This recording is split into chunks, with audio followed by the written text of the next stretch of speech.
If you're coming to Switzerland for the first time, there are quite a few things that you need to know, and a whole lot more that'll just make your trip a little smoother. We're Jana and Brett, and our goal is to help you travel Switzerland with confidence, whether this is your first trip or your 10th. Now, we have 50 plus things to cover, so let's jump right in.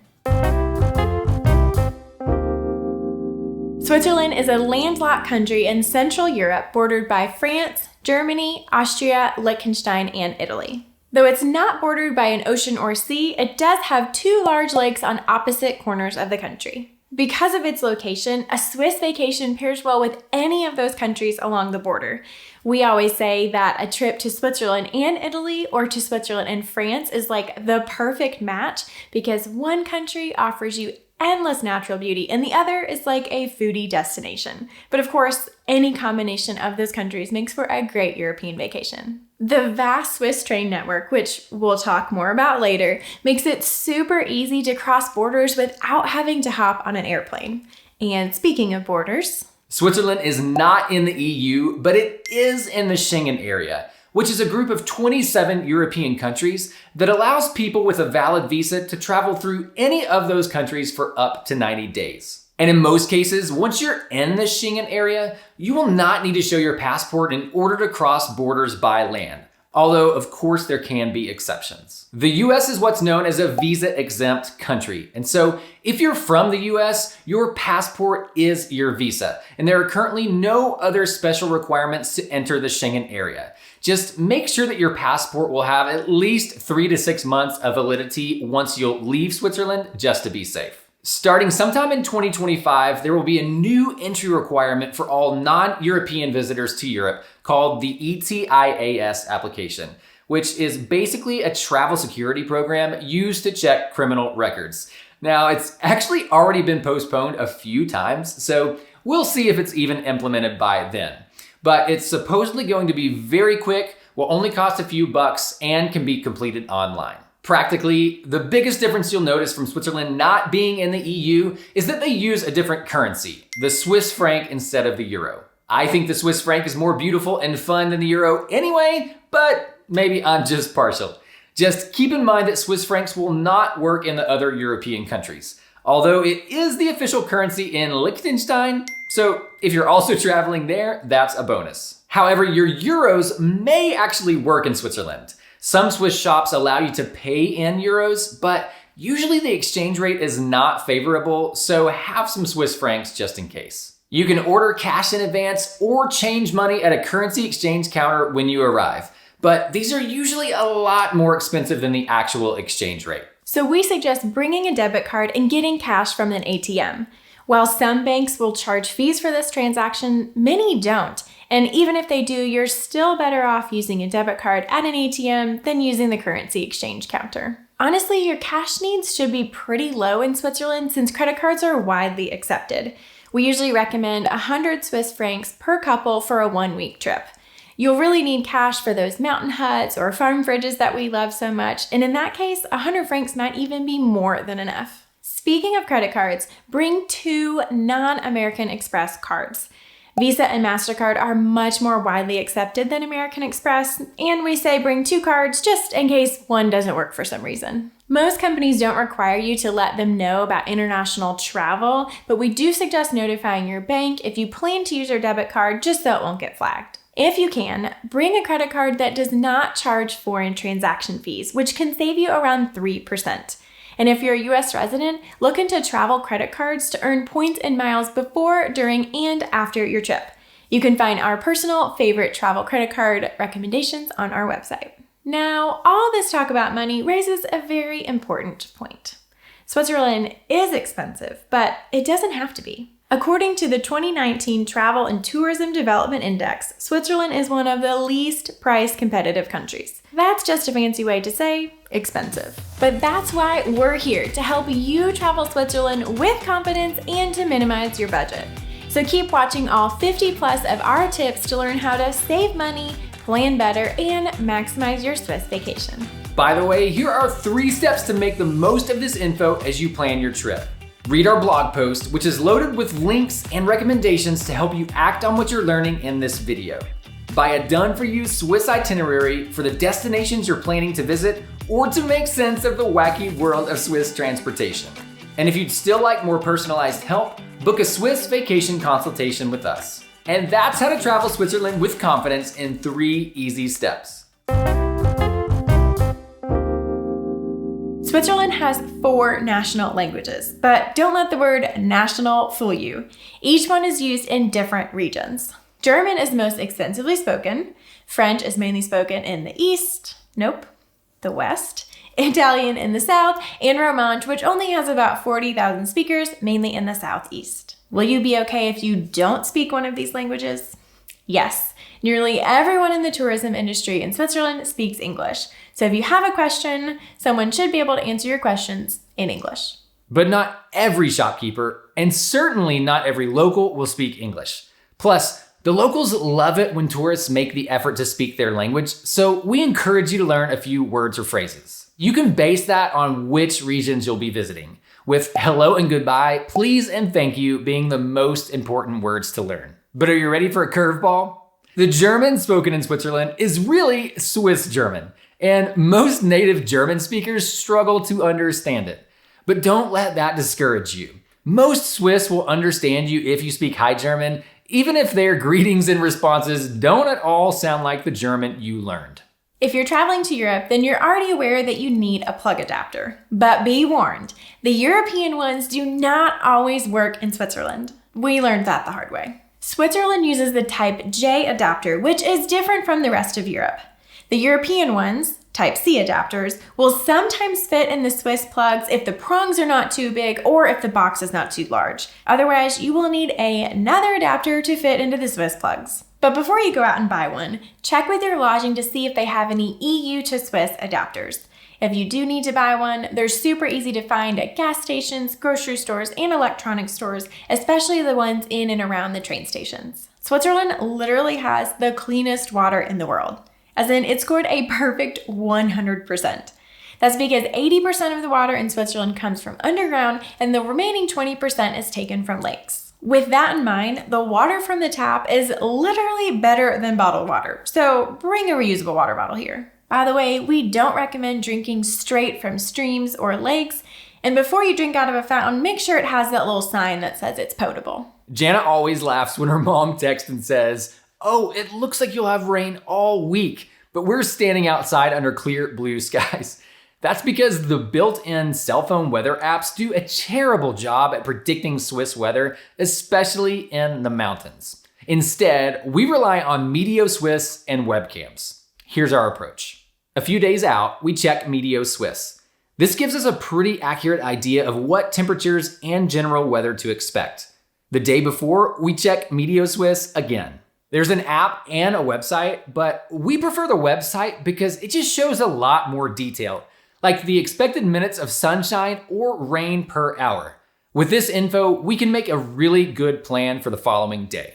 In the morning of, we take a look at webcams to make sure the view is clear and the clouds are high, or not even there at all. Otherwise, pack a good pair of shoes, a solid rain jacket, and plenty of layers, so you can get out and explore no matter the weather. Nowadays, there's an app for everything, and your Swiss vacation is no exception. Now, I wish I could tell you about this awesome app by Applins in the Alps that shows itineraries and weather and timetables, but that doesn't exist yet. Instead, here are 5 apps to download before your Swiss vacation. The SBB mobile app is the ultimate app when it comes to public transportation in Switzerland. You can search timetables and routes, buy tickets, follow your journey, and a whole lot more. In fact, it does so much that we created an entire guide all about it. If you're gonna do any sort of hiking in Switzerland, you'll want the Swiss Topo app to help find and navigate trails. Although the trail signs are fantastic and it'll be hard to get lost. We already mentioned Meteo Swiss, and even though we prefer the website, it is convenient to have the app because you can add and save your favorite destinations to view weather at a glance. Google Translate is a no-brainer.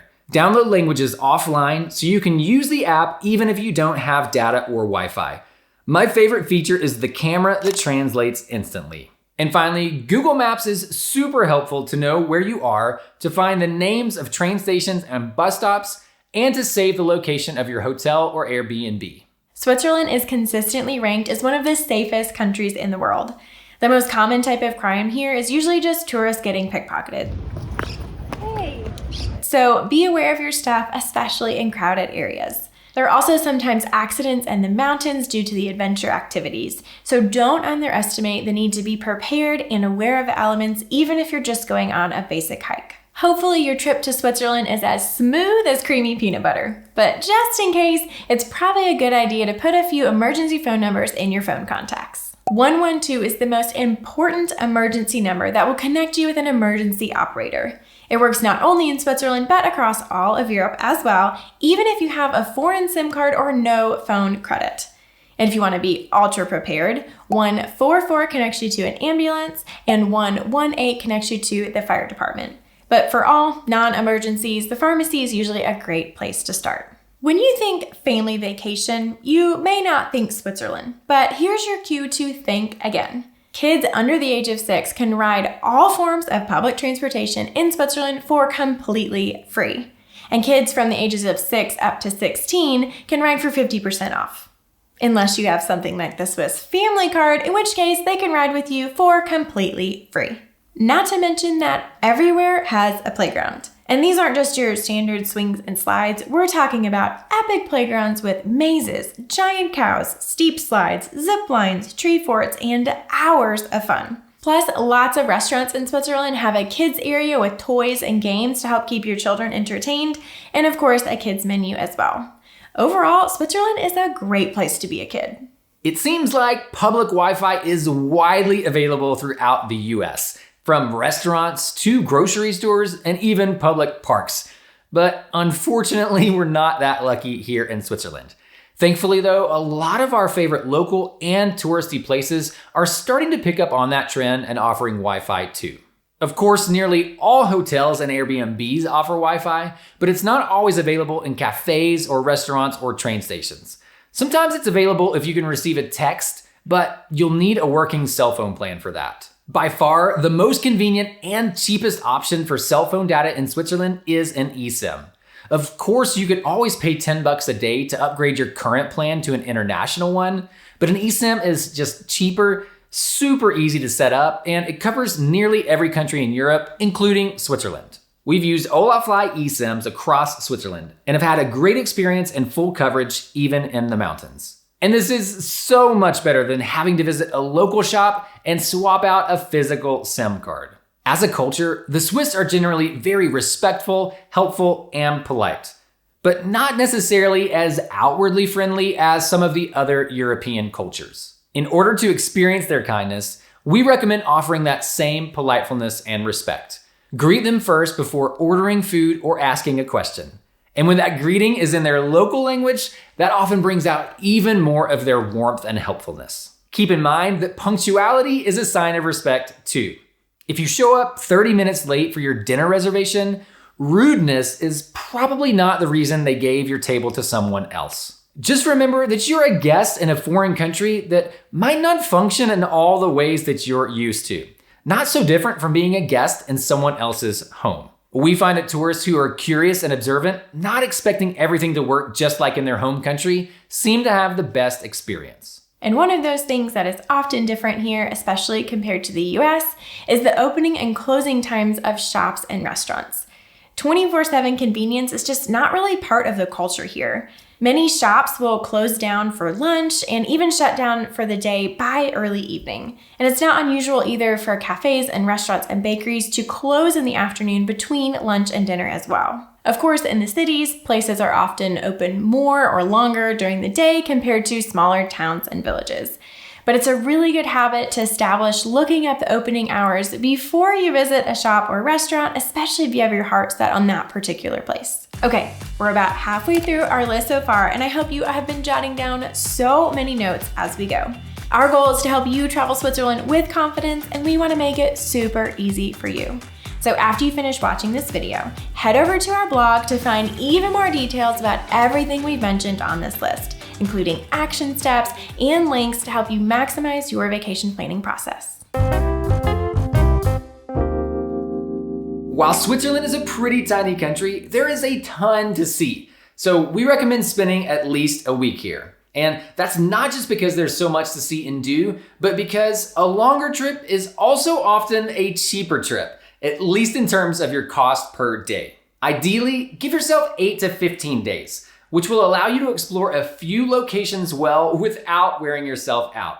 And since the Swiss half fare card is valid for 30 days for just 120 francs, a 1-month trip might just be the ultimate sweet spot for the budget traveler. More on that in a moment. We've rarely heard of anyone visiting fewer locations in a single trip and staying longer in each place who actually regretted it. So we recommend slowing down. Slowing down allows you to have a more immersive experience, and you won't need a vacation from your vacation. So how many Swiss destinations do we recommend? Well, for a 7 to 10 day trip, we choose 2 to 3 places max, and maybe a night near the airport before we fly back home. But even with 8 to 15 days, don't go crazy. Maybe choose 3 or 4 destinations max, plus maybe another night near the airport. Our ideal 1-week trip would be to pick a single spot and explore it thoroughly. Of course, more time equals more options, but even then, we always prefer 3 or more nights in a location before switching lodging. So, where should you go with your limited time? There are endless incredible places to visit in Switzerland, and you've got to accept that you just won't be able to visit them all. So we recommend narrowing your list down to the Alps, a typical Swiss city, one of the stunning lakes, and 2 of the cultural and linguistic regions. For the true alpine experience, the choices are obvious. The Berner Oberland, which is probably what you picture in your mind when you close your eyes and dream of Switzerland, and Zermatt with its iconic Matterhorn views. But you can also enjoy mountain adventures while staying in Lucerne, although the nearby mountains aren't quite as high or dramatic. And of course, there are even more alpine adventures to be had in less visited areas of the country too. Speaking of Lucerne, we think this is the best Swiss city for a first-time visitor. It's charming, it's classically Swiss, and it's big enough to offer lots of variety without feeling overwhelming. Of course, you could also check out Zurich, Geneva, or Basel if you're into big cities. And Bern is a cute, smaller city too. But we still choose Lucerne over all of these. For your lake experience, we recommend Lac Léman, also known as Lake Geneva. It has castles, cheese tastings, chocolate experiences, the best wine in Switzerland, and because it's in the French-speaking part of Switzerland, it'll feel like a different country. But Lucerne is surrounded by a large lake. Interlaken sits between 2 lakes, and you could even consider the lakes near the Italian-speaking region of Ticino in the south. Right now, our favorite combination of places to visit in Switzerland would be Lucerne and Lake Geneva, and either the Berner Oberland, Zermatt, or both. But with more time, there's Appenzell, the Engadin, Emmental, Glarus, Liechtenstein. Wow, yeah, just plan on coming back another time. In terms of when to visit, there's really no perfect time of year, but of course, some seasons are better than others. It really comes down to why you're visiting. Spring is arguably the most beautiful time of the year for snow-capped mountains, gushing waterfalls, and wildflowers in bloom. But if you want to hike high in the mountains, it's probably too early in the year. Summer, essentially mid-June through August or early September, offers the longest days, warmest temperatures, and clear trails even at high elevations. But it's also the most expensive and the busiest. Fall is like Jekyll and Hyde. I think early September through mid-October might be my favorite time of year. Lots of clear blue skies, fewer crowds, and usually plenty of chances to enjoy great hikes in the mountains. But November often brings nothing but clouds and fog. And then there's winter, which is magical when it snows and for the Christmas markets. But you probably know whether or not you want to visit in winter, so I don't think we need to say too much here. Maybe the most important point is to know what will be open and what will be closed during the time you plan to visit here, especially the trains and cable cars in the mountains. April, May, October, and November are the months where you need to be the most careful. You can find seasonal info on the websites for these specific destinations or transportation companies, and on some regional tourism sites as well. Switzerland has 3 international airports: Geneva, Zurich, and Basel. If you're coming from outside of Europe, then Geneva and Zurich are probably your only options.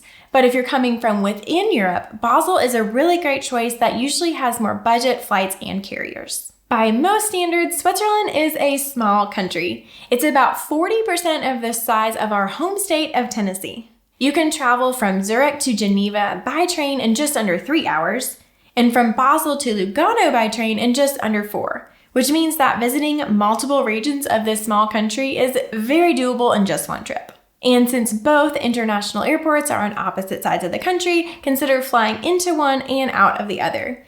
You could put together a really great itinerary that goes from east to west or vice versa to avoid backtracking and really just to travel Switzerland more efficiently. So, should you rent a car in Switzerland? It might make sense for larger groups of adults traveling together, or if you're in the middle of a European road trip and you already have a rental. But you can't drive everywhere. If you're visiting the mountains, you're almost always gonna have to take a train or a cable car to reach the top. I can't tell you how often someone asks us if they can drive to Grindelwald Fürst or Gornergrat. Nope. So our recommendation is to skip the rental car on your first trip to Switzerland. But if you do rent a car, you will need a vignette. It's this little sticker that goes on your windshield that allows you to drive on Swiss motorways, interstates, highways. What do we call them? It costs 40 Swiss francs, but it's valid for the entire calendar year. The nice thing is that there are no toll booths in Switzerland. This vignette is the only toll that you pay, so you won't have the unpleasant surprise of racking up additional charges just from driving on the roads in Switzerland. If you rent your car in Switzerland, it'll probably already be on the windshield, but don't be surprised if there isn't one if you rent a car from another country. You can easily buy a vignette from the rest stops or gas stations near the Swiss border. So with all this in mind, most of you will be riding public transportation during your time in Switzerland. And trust us, you'll want a train pass. You've probably heard about the Swiss travel pass before, but this likely isn't the best option unless you're planning a really fast-paced trip covering most of the country. Keep in mind, it doesn't actually cover everything despite how it's marketed. It covers everything at lower elevations, but you'll usually just get a discount when you travel up into the mountains.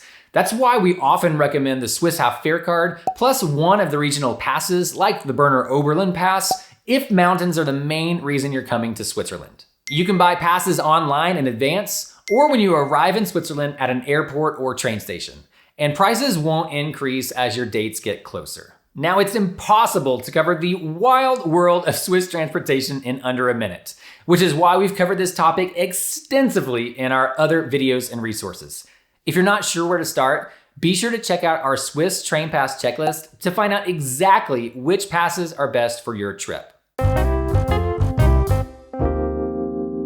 Many of you are excited to take a scenic train ride in Switzerland, and you might have heard of a few, like the top 3, the Bernina Express, the Glacier Express, and the Golden Pass. But before you splurge on all 3 or even just one of these, keep in mind that many of the normal train rides in Switzerland are also scenic. So don't feel like you have to book a specific scenic train ride just to enjoy a scenic train ride in Switzerland. But if you really want to ride one of the scenic trains, make sure it fits into the itinerary you're planning. The most convenient is definitely the Golden Pass, which connects Montreux to Interlaken, and there's even a less popular but very scenic route that connects Interlaken and Lucerne. So this is a no-brainer for a very efficient itinerary where you fly into one airport and out the other while visiting Lake Geneva, Lucerne, and Interlaken with no backtracking. The Glacier Express and Bernina Express are a little more out of the way. The Bernina Express is a fun route between Italy and Switzerland, but make sure you plan to start or end the Swiss portion of your trip in the southeast unless you want to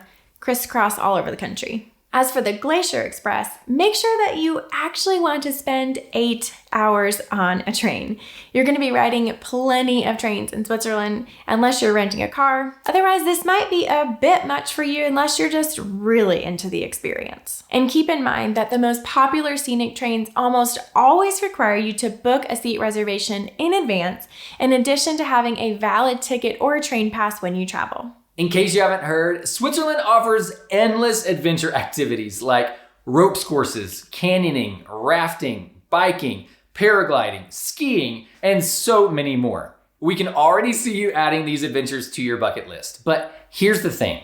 Limit these unless you're just really an adventurous sports enthusiast. They are a great way to blow your budget. If you're like us, then hiking is the best entertainment in Switzerland, and it's totally free once you get there. There are more than 65,000 kilometers of trails in Switzerland. So whether you want to walk for 15 minutes or hike for 5 days, there's a path for everyone.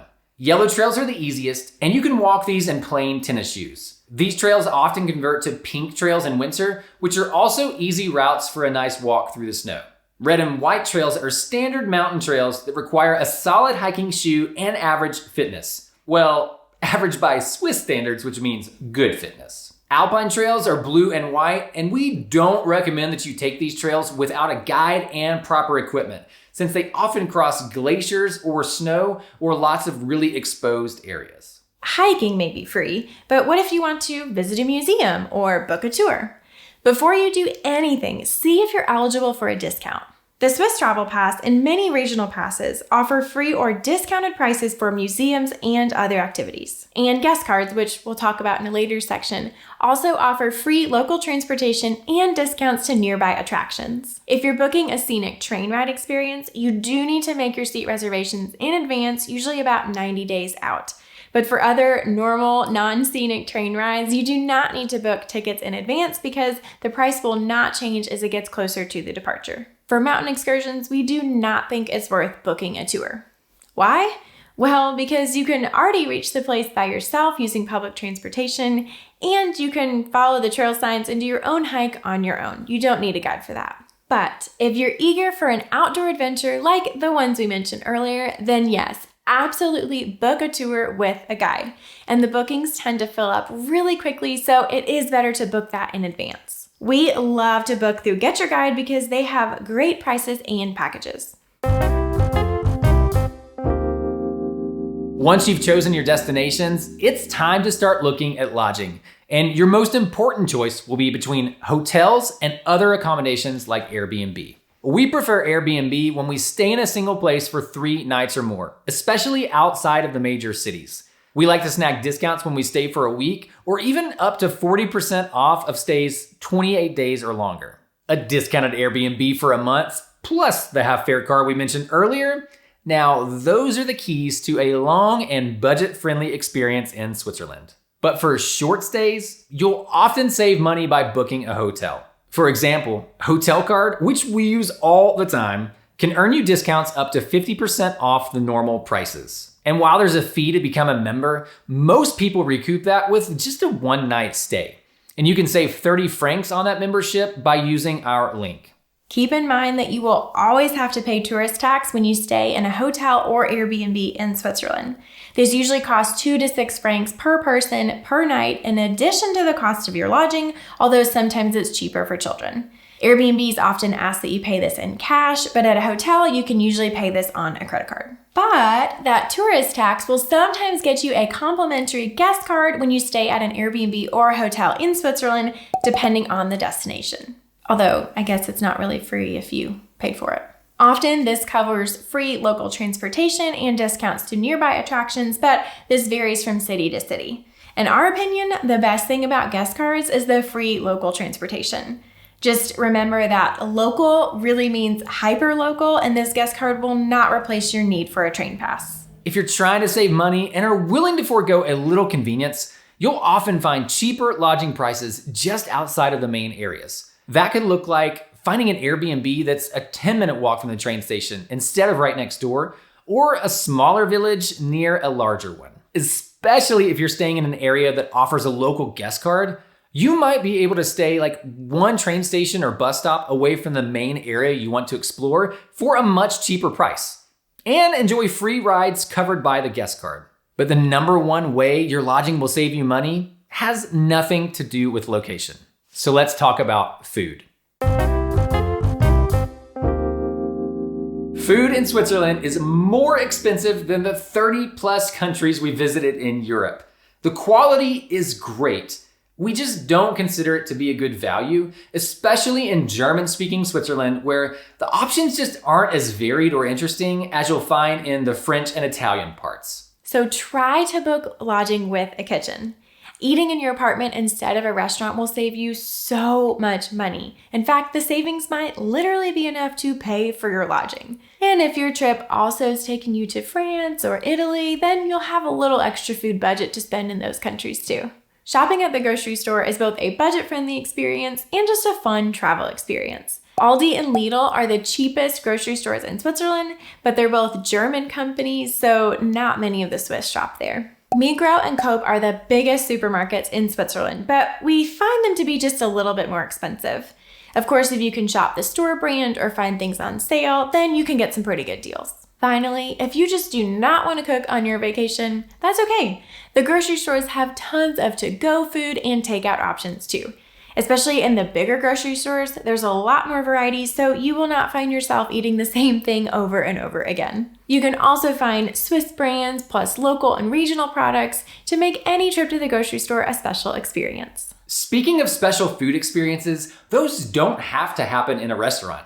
We spend most of our non-grocery food budget in bakeries and cafes. 1, because I love coffee and have a pretty serious sweet tooth. And 2, because we can enjoy going out for a food experience at a fraction of the price of eating in a restaurant. And when only a restaurant will do, look into apps like The Fork or Too Good To Go. The first offers you some great discounts when you're looking to eat in a restaurant, and the second offers even better discounts if you're willing to do takeaway. But don't spend your entire trip avoiding restaurants. Make sure to enjoy some of the classic Swiss foods such as fondue or raclette, Swiss cheese in general, rösti, sausages, beers, Rivella, Combly cookies. There are so many possibilities, we'll just have to save them for a future video. But of course, one of the most important Swiss food experiences is tasting the chocolate. You can create your own tasting by buying Swiss chocolates from a few different brands. Lindt, Frey, Halbe, and Kayer, just to name a few. You can find these in just about any grocery store for much cheaper than the fancy box sets you'll see in tourist shops. But venture beyond plain chocolate bars too. There's Toblerone, of course, Ovomaltine, which is a little like a crunch bar, Torino, which has a chocolate exterior filled with hazelnut cream, and Ragusa, which is similar to Torino but has hazelnuts as well. Basically, indulge in as much Swiss chocolate as you can.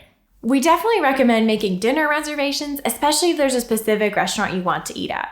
It's less important to reserve a table for lunch because then you can keep your plans more flexible during the day. You can make reservations the morning of or even the day before by stopping by the restaurant or calling ahead. Tipping is practically another language because it's different in every country that you visit. But here in Switzerland, tipping is not expected. If you had outstanding food or really good service, then you can round the bill up to the nearest 5 or 10 francs. But make note that if you want to pay by credit card and include your tip on the bill, you'll need to tell the waiter or waitress beforehand. That's because they don't usually have that spot on the receipt where you can write your tip in afterwards. Speaking of tips, we're just getting started with what we have to offer. You can read all of our best tips in our Swiss travel guides, or learn how to start planning your next Swiss vacation by watching this video next. And we'll see you in Switzerland.